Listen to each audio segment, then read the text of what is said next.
looks like almost every single road game for y'all from here on out is a quad one game. So you talked about defending the house, but just how important are getting these wins on the road? Yeah, and I know the math changes per day. A few of those games may end up being quad 1A games. I know we already have some. I just think it speaks to the level of talent, the level of coaching, and how razor thin all of this is. And I think it's not Ole Miss, it's not Texas A&M, it's not Alabama, it's not Kentucky, it's multiple teams. And so you're fighting in margins. The line is going to be 3. The line's going to be 4. And I don't bet. I'm talking about the analytical line.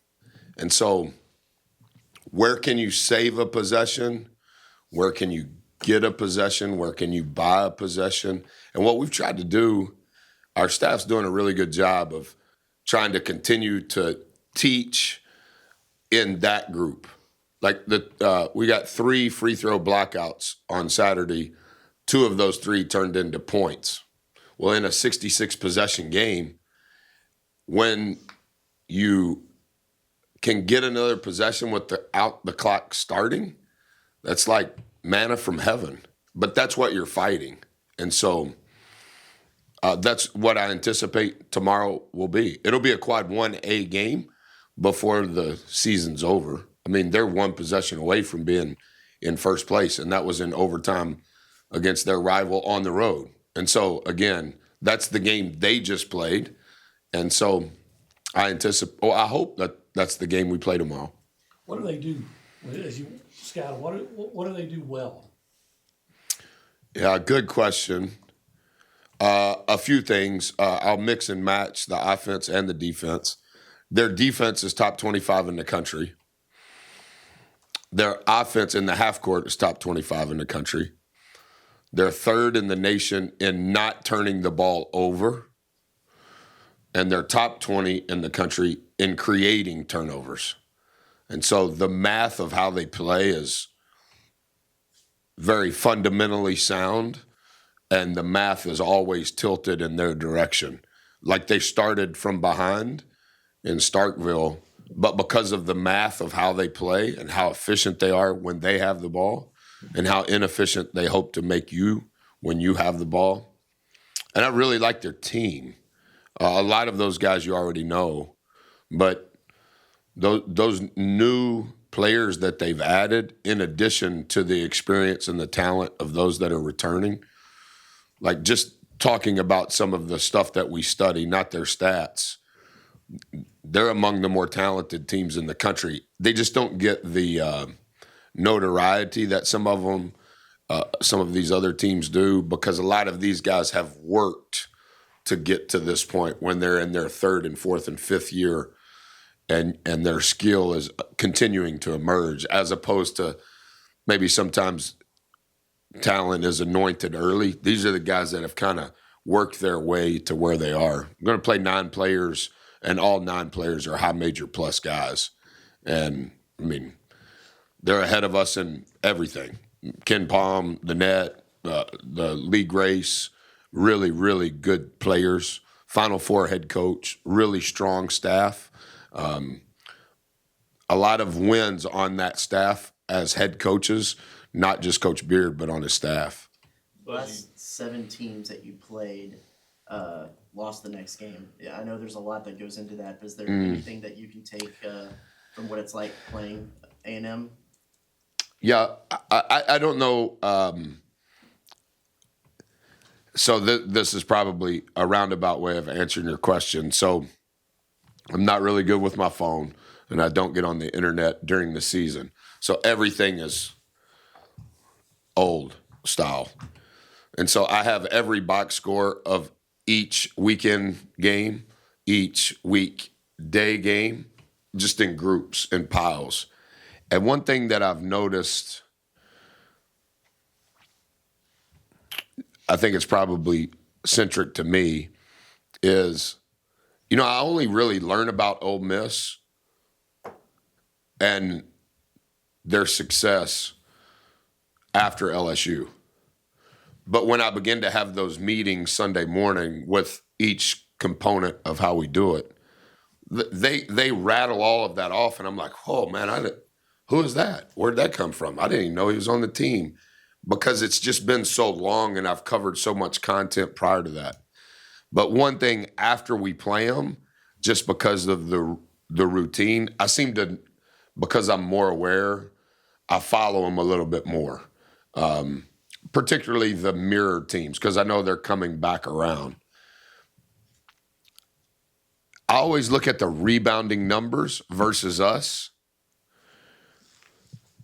because I know the rebounding numbers before we play them. And then I look at the rebounding numbers post us. So Alabama offensive rebounds 51% of their balls in College Station in a quad 1A game. I understand we missed 20 free throws, but they also, every time they missed, every other time they got it back. And then the next game, they have 4 offensive rebounds total. And that was Ole Miss at Tuscaloosa. And I'm like, that's the line. That was the line in our game. That's the line in their game. And so I don't necessarily know, Travis, why they lose after we play them, but that's one of the things that I always study. Like, Alabama just completely demolished us in what we want to try to be above average at. And then Ole Miss goes to Tuscaloosa and just demolishes them at the same level. And I'm like, whew, that doesn't bode well for us in Oxford. But Do you feel like you're playing a more physical brand of basketball this season than maybe? I know it's always been physical, but another level. I would say so, yes, sir. And I don't mean that arrogantly. I think Gochi obviously has a physical presence. And I think most of the time when people use that adjective to describe players, they're typically talking about guys that are 6'6" and taller. I think Jace is very physical. I think Zoo is ultra physical. So I do think that that's kind of part of what we want to be about, and that's part of our roster makeup. Mo is very physical relative to his size. So I think this, and I said this to you as non-conference was unfolding. Hey, look at these games. You're playing this neutral site game, that neutral site game, this road game. Man, that was smart. Yeah, it's smart analytically, but what you can't quantify is the physical wear and tear when you are a physical team. Is that why 4 missed games for the first time in his entire career? That's not what I'm saying. Is that why Zoo has missed games? Is that why Solo? That's not what I'm saying. But if you play like that, you have to practice like that. And if you're playing against however many quad 1s and quad 2 games we've played, okay, the accumulation of that in how you practice, how you travel, and who you're playing against, that's part of the unquantifiable potential downfall, if that makes sense. You talked about the talent that the Rebels have, and a lot of that probably has to do with the experience and how many years they've played collegiately. How much of an advantage in today's age is kind of having that group of guys that have so much playing time under their belt? And maybe your team's similar to in that respect of having experience. It'll be interesting what the answer to that question will be a year from now, because we're in an era that thus far in college athletics has never happened. And so I hate to predict what it's going to be because some rule makers may change it. But there are more 5th year and 6th year players because of the pandemic, because of red shirts, than ever before. So just stereotypically speaking, every team is older, not just in our league, but across the country. That's why high school scholarships are at the lowest that they've ever been in college athletics, specifically basketball. But the roster construction, I think, since Coach Beard has arrived, 4 was there when he got there, 11 was there when they got there. But number 5 has had a significant impact going into his second year. Number 3 is new this year. Number 0 at one point was in the league as a freshman, left. Number 7, new this year, but they're all experienced guys. And, for us, it's a little different because Coach has only been there in his second season. But as far as the experience standpoint, how we accrued the experience and how Coach has built his team, it's a little different, but relative to the ages and the experience, very similar. And I think you could say that if you were talking about Middle Tennessee and Texas A&M Corpus Christi. I think all coaches are trying to figure out, will this high school guy stay? Do I need a portal guy to plug and play? And everybody handles the portal different. Everybody, for us, when this first started, we wanted to sign the youngest and best. Henry Coleman. We wanted to sign the youngest and best so that they could grow with us. And not everybody feels that way, and it's just kind of dependent on your roster. And in this day and age, it's somewhat dependent on a few other variables relative to your support. We got to talk to Jay Lee a few minutes ago. Just what was it like last weekend to give him that scholarship and just his journey so far here at A&M? That was special. You don't get to do that very much anymore.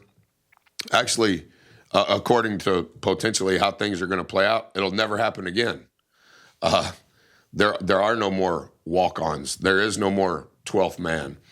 And so that potentially he's the last one for men's basketball. We've done it with 2 other young men since we've been here. It's a rare occurrence. They don't make it. They don't want to make it. You don't want them to make it. But he's everything that's right in regards to who he is on the floor, who he is off the floor, his growth. He's never been late. He's never missed a session of anything we've done in the film room, in the weight room. He's right on track to where he's supposed to be and ahead academically. Have great admiration and respect for his mom and his grandmother. And, to be in your 6th semester of doing this and that you're not going to play significant minutes, I think that takes a special heart. But I'm not sure that Jay Lee was the most excited in the room. I think it was his teammates. And that kind of speaks to the character of Jay Lee, but also to the rest of the guys in the group. Yeah, you mentioned the blue team in that video that was shared on social media. Just how has he, played a role in that blue team and just what that has meant to, y'all's preparation and whatnot? Yeah, I don't know.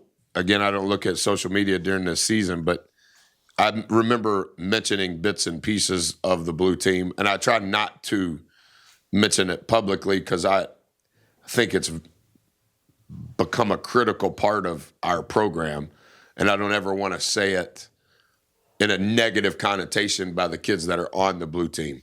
We've had some pretty good blue team players, kids that could be on scholarship and receiving NIL monies probably at other institutions, just to be transparent with you. But it's evolved and it's kind of morphed into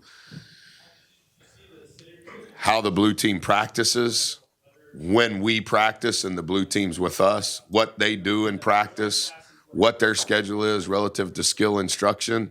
There's a lot to it, and it's a big commitment. And obviously Dre's on it this year, George is on it this year, Rato's on it this year, C-Mac's on it, Jay Lee's been on it. And that it makes them better, but I think what it does is it makes our other guys, they don't have to spend time physically, but also mentally. They don't have to, this is what Ole Miss runs. Now, you don't ever have to worry about what Ole Miss runs. You're going to guard it, and we're going to show it to you in practice, and we're going to show it to you in film the next day, you guarding Ole Miss, and the blue team's running it. And then we're going to show you a clip of Ole Miss running it so you can see yourself guarding it, and the blue team was mimicking Ole Miss. And so our coaching staff's done a really good job of the blue team kind of morphing into a big component of what we do. And how'd the blue team get its name, if you don't mind me asking? It's pretty original. They wear blue pennies, regardless of the team. And this was, this was post-COVID when I had some new staff members. We had a bunch of new players. It was, just to be transparent with you, it was a little bit of my thoughts on his question on there's about to be a very high percentage of good players in high school that don't get scholarship opportunities. And the kids that were SEC level and Big 12 level, they're going to be playing in the Southland. All right, so can we find the right people, the right families, they can transfer and be immediately eligible to come here, redshirt, we'll invest in their game, we'll invest in their body, we'll invest in their brain, we'll help them academically, and after 1 year, then we'll make a decision. And if you want to go somewhere on scholarship, no problem. You didn't lose a year of eligibility. We probably helped make you a better player than you were upon high school graduation. But it was a little bit of, like our kids will talk to Jay Lee at Kentucky, hey man, you got called up, you're on a two-way. That's how they view it. And that was kind of my thought process on CMAC's good, not okay good. I think CMAC is real good, just like I think Jay Lee is real good. And put Jay Lee out in Rupp Arena in the second half, no problems, no qualms whatsoever, me or the team. But it was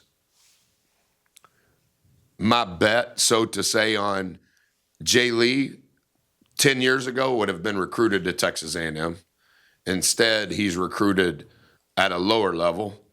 Can he come here and potentially, if we have a portal guy that doesn't make it, Marcus Williams, or somebody else, Q stays an extra year and he graduates, can A.J. Lee type just move into that role and be thankful for a scholarship? And then from a cost effectiveness standpoint, so it's just turned into a lot of stuff. I probably shouldn't even said all that, to be honest. Sorry. How important is ball protection against a team like Ole Miss? They're averaging 10 steals a game right now. Yeah, I think they're, as I mentioned earlier, I think they're third in the country at not turning the ball over and top 20 in the country in forcing you to turn it over. Thus far, whether Forrest played or not, I think we're number one in turnover rate, which is a very positive thing. But I do think that will be part of the invisible line tomorrow. I think we're 25th in the country in forcing turnovers. And in SEC play, we've been able to – I thought that was a big part of the game on Saturday, to be honest. 18 turnovers. But where is that as far as who's going to shoot the most balls tomorrow and who's going to shoot the most free throws? That will be a turnover game, and that will be an offensive rebound game. Not because it's Ole Miss, Texas A&M. That's just the math, no matter who you play. But because they're so talented at it, and I think you can tell coaches that way, that'll be a big part of the game within the game.